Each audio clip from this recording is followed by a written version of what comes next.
Welcome back, my friends, to the fourth and last video of this week. You remember we talked about project planning, and this week is the first half of project planning. First question, did you succeed with your case study? Did you develop a project structure plan and a project flow plan for your hotel project? I hope so. Otherwise, please contact me on the discussion session. Discuss with your comrades about problems and questions you have about this. I will get involved if ever possible or sensible to support you in this. Now, you remember we discussed about the project planning, and in the last couple of weeks you learned that we talk about 8 phases of uh, project planning. And this week we take this video we take the project schedule, the third phase of the project planning. So, you remember project structure plan? We just put together things that are part of a project.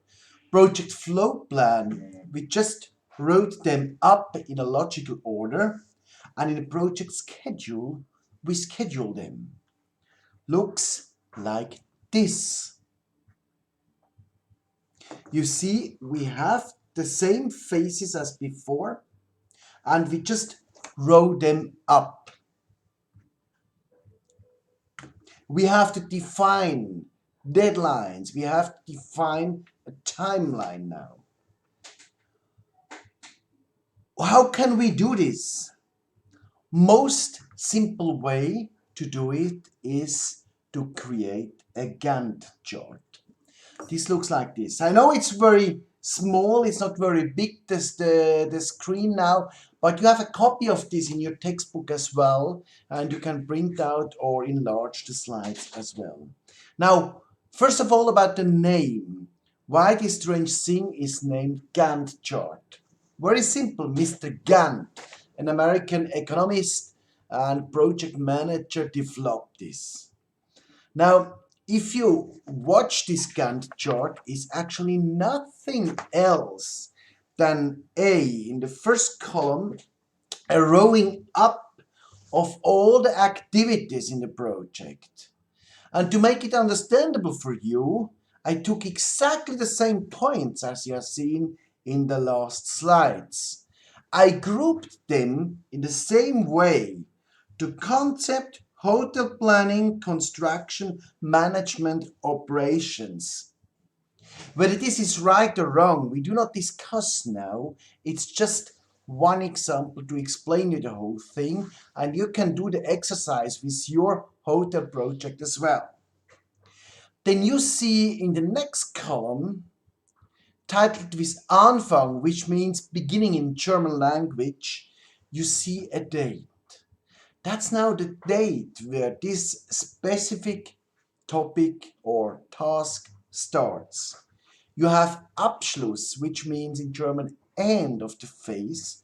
And now you see on the fourth column or on this graphical block, it gives you like a bar that shows the duration of this task activity of the project. And this gives you a beautiful graphical overview over the whole project. Very simple if you see this like this. Now, please let me give you some general remarks to how to operate this, some practical tips. I created this Gantt chart with Microsoft Visio, a software not a lot of people know. It's a common software and it's very simple to do this. You don't have to use this kind of software. You can do it with Excel or even Word. With one of the general available softwares, you can do it by hand as well. With a little bit specialized software, it's very simple because you just can type in the dates and it creates you the bars. I definitively do not recommend Microsoft Project because it's too complicated for 99.9% of the projects. This is okay if you plan the next Olympics or if you create the whole group of hotels, but it's not necessary because you will need one or two assistants to track up all the data that the project, Microsoft Project is really usable. It's very complicated. And to just draw a simple Gantt charts, there are also freewares available on the net. Next tip I can give you is that try always to define the task with an adjective. That means not just write business concept, write fixed business concept, write define size, define standard, evaluate guest segment, and. This gives you the differentiation between a task and a milestone. What are milestones? Milestones are these rhombuses you can see in the Gantt chart. Milestones are specific deadlines. A phase typically is finished by a milestone. The next phase cannot be started before the milestone of the last phase is reached. So, this makes milestones as great opportunity to measure the success of a project. If you don't reach the milestone, you cannot continue with the project. So it's a very good instrument. Then I suggest to you that you define 5 to 10 milestones. Now, if you watch to this Gantt chart, and I said before also, it's just an example. It's just something to show you things. But you see immediately a lot of points that are very important because you have the graphical overview. For example, if you see our Hotel Fantasia in Meinfeld, if we would continue like this, we would start the construction during winter time.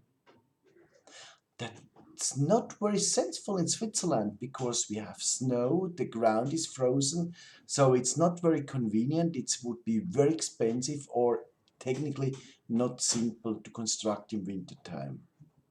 Gives me a first indicator to change the project, either try to start earlier or postpone the things to start in springtime. Another element is that we need quite a long hotel planning phase, but you see it's mainly influenced by the planning or the development of blueprints. And I can't create blueprints if I don't have the plot, so this is limited. And on the other hand, we need a long time for getting the construction permission, which is set by the government. I can't influence this. So that are fixed elements, and I have to deal with this. I have to plan the rest around this. So try to parallelize the whole thing as much as possible around these two elements. I think a very interesting tool, my task to you would be try to create at least one Gantt chart out of your case study for yourself. You don't have to hand it in, it's just for yourself. You need to feel comfortable that you are able to do this. I wish you good luck. Enjoy the rest of the week. Good luck with the quiz and see you next week for the rest of the project planning. Goodbye.